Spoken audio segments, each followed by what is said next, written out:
Hello বন্ধুরা, welcome to my channel. বিকাল হয়ে গেছে, বাচ্চারা বলছে কিছু খাবার খাবে। ঘরে চিকেন ছিল, 500 গ্রাম চিকেন নিয়ে নিয়েছি। এখানে গোলমরিচ আর ঝাল বাটা দিয়ে দিয়েছি, আদা রসুন বাটা দিয়ে দিয়েছি, হলুদ লবণ ঝালের গুঁড়োটা দিয়ে দিয়েছি। এখন জিরে গুঁড়ো, ধনে গুঁড়ো আর গরম মশলা গুঁড়ো দিয়ে দেবো। তারপর ম্যারিনেট করে রেখে দেবো, কিছু টাইমের জন্য রেখে দেবো। আর 2 চামচ ভিনিগার দিয়ে দেবো।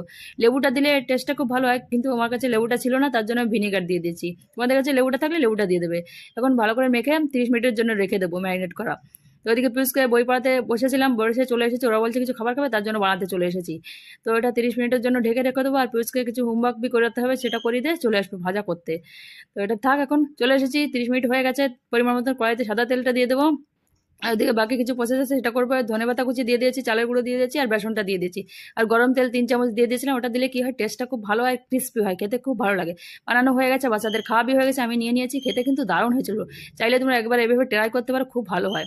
তো আজ ভিডিওটা এখানে শেষ করছি। ভালো লাগলে অবশ্যই লাইক কমেন্ট শেয়ার করতে ভুলো না। চ্যানেলটাকে জরুর সাবস্ক্রাইব করে দেবে।